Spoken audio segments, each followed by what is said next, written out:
आओ भाई आओ, तुम तीनों का ही तो इंतजार था। रिद्धिमा बेटा, चल जल्दी से अपनी भाभीियों का गृह प्रवेश करवा। माँ मैं क्यों करवाऊं, ये मौका तो राधिका भाभी को मिलना चाहिए। हे भगवान, मेरा दिमाग, नई बहुओं के आते ही मैं तो राधिका के बारे में भूल ही गई। राधिका बहू, चल जल्दी से अपनी देवरानियों का गृह प्रवेश करवा दे। जी माँ। राधिका ने अपनी तीनों गोरी चिट्टी अमीर देवरानियों का गृह प्रवेश करवाया और गंगा के घर में और 3 बहुएं आ गईं। आज के दिन गंगा बहुत ज्यादा खुश थी, सिर्फ इस वजह से नहीं कि उसके तीनों बेटों की शादी हुई है, बल्कि इस वजह से कि तीनों ही बहुएं अमीर घरानों से आई हैं और उनके साथ महंगा और अच्छा दहेज भी आया है। जाओ बहुओं, काफी रात हो गई, अब तुम सभी जाकर अपने अपने कमरों में आराम कर लो। ठीक कहा माँ जी आपने, अब तो बहुत सर दर्द कर रहा है, मैं तो अब सोना चाहती हूँ। हाँ हाँ, जाओ आराम करो। गंगा अपनी बहुओं से कुछ ज्यादा ही अच्छे से बोल रही थी। वहीं अपनी तीनों बहुओं को उनके कमरे तक ले गई और उनके कमरों में बिछे हुए महंगे सामान को देखकर खुश होने लगी। वाह, मेरी तो किस्मत चमक गई, अपने बेटों की शादी बड़े घरानों की लड़कियों से करवाकर। जिस सामान के बारे में मैंने कभी सपने में भी नहीं सोचा था, वो आज मेरे घर में रखा हुआ है। वाह वाह वाह। माँ जी, माँ जी, माँ जी। हाँ हाँ बहू। अब क्या आप यहीं पर खड़ी रहेंगी?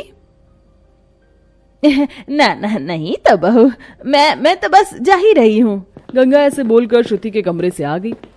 वो मन ही मन में अपनी बहुओं का दहेज देखकर बहुत ही ज्यादा खुश थी। जब वो नीचे आई तो उसने देखा कि उसकी बड़ी बहू राधिका भी सोने जा चुकी है।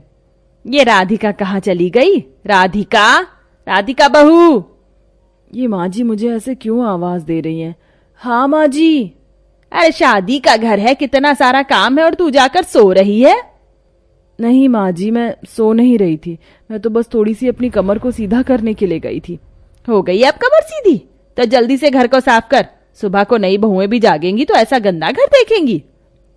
माँ अब तो काफी रात हो गई है, अब इस वक्त भाभी को भी आराम करने दो ना, सुबह को चारों भाभी मिलकर सफाई कर लेंगी। तुम सभी एक से बढ़कर एक ज्ञानी क्यों बनते हो? मैंने कहा सफाई अभी होगी, बस अभी ही होगी। और ये मैं पूछ नहीं रही हूँ, बता रही हूँ। अच्छा अच्छा ठीक है माँ जी, मैं समझ गई, मैं अभी जल्दी से घर को साफ कर देती हूँ। बेचारी राधिका थकी हुई थी, लेकिन फिर भी उसने घर की सफाई की। रिद्धिमा को उसकी हालत पर तरस आया, इसलिए उसने भी राधिका की मदद करवाई।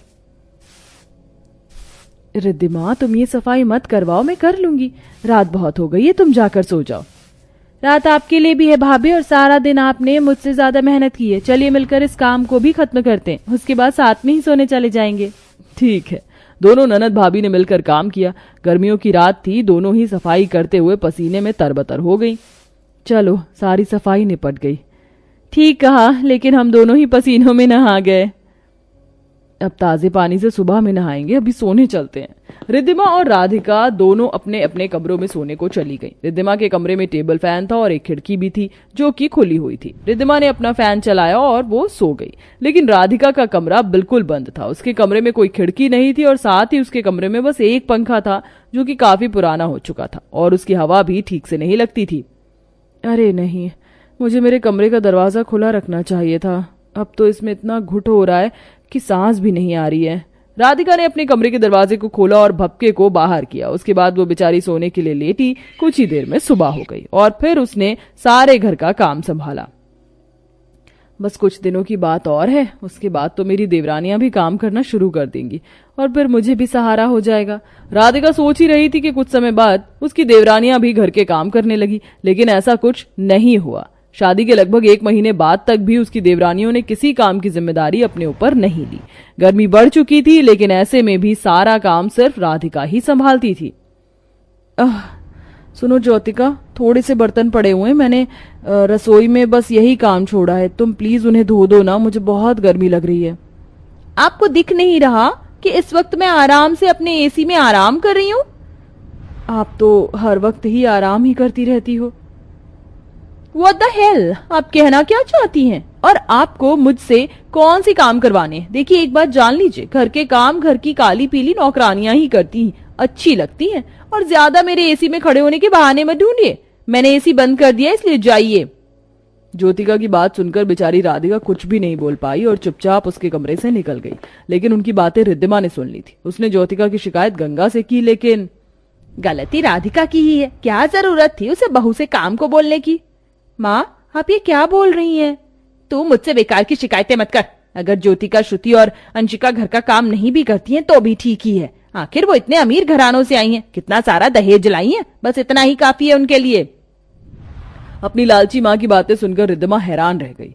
उससे अपनी गरीब भाभी की यह हालत नहीं देखी जाती थी। तीनों अमीर बहुएं तो हमेशा अपने कमरों में एसी या कूलर की हवा में आराम करती रहती थीं और बेचारी राधिका सारा दिन काम करके भी रात को भपके में ही सोती थी। किसी को उसकी हालत का अंदाजा नहीं था, लेकिन सभी को उसकी हालत का अंदाजा करवाने के लिए रिद्धिमा ने एक दिन एक चाल चली।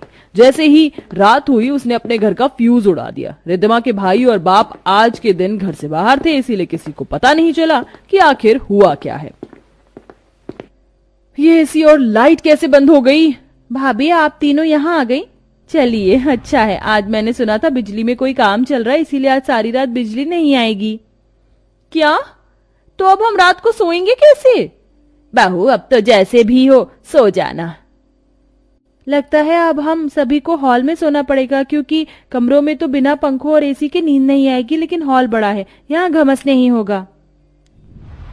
सभी को ना चाहते हुए भी रिद्धिमा की बात माननी पड़ी। तीनों अमीर बहुएं और गरीब राधिका सभी अपने तकिए हॉल में ले आए और वहीं लेट गए। राधिका सारे दिन की थकी हुई थी, लेटते ही उसे नींद आ गई, लेकिन तीनों आलसी और घमंडी देवरानियां और साथ में गंगा किसी को नींद नहीं आ रही थी। किसी तरह करवटें बदलकर उनकी रात कटी और अगली सुबह जब ज्योतिका वॉशरूम गई तो उसे वहां फ्यूज पड़े हुए दिखाई दिए। माँ जी, कोई बिजली नहीं काटी गई थी, हमें परेशान करने के लिए किसी ने ये साजिश रची थी। ये देखिए फ्यूज है। ये किसने किया? रिद्धिमा, तू क्यों किया तूने ऐसा? हाँ, मैंने किया, सिर्फ आप सभी को समझाने के लिए। माँ, मैंने वही किया जो आप सभी राधिका भाभी के साथ करते थे।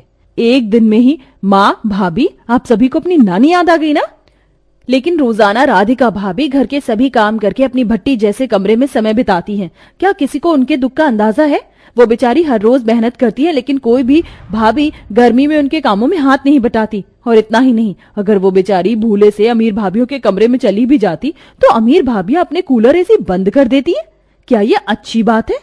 और आप माँ, आप अपनी अमीर बहुओं से कुछ क्यों नहीं कहती हैं? क्योंकि ये अमीर घरानों से हैं। माँ, ये मत भूलिए जो इनका मायका था वो ये पीछे छोड़ आई और अब सभी बहुएं एक बराबर हैं। रिद्धिमा की बात सुनकर सभी शांत हो गए। तीनों अमीर बहुओं ने पहली बार इतनी गर्मी को झेला था। अब उन्हें अपनी अमीर जेठानी की मेहनत का अंदाजा हुआ और उन्होंने उससे माफी मांगी। हमें माफ कर दीजिए भाभी, हमारे पास बोलने को शब्द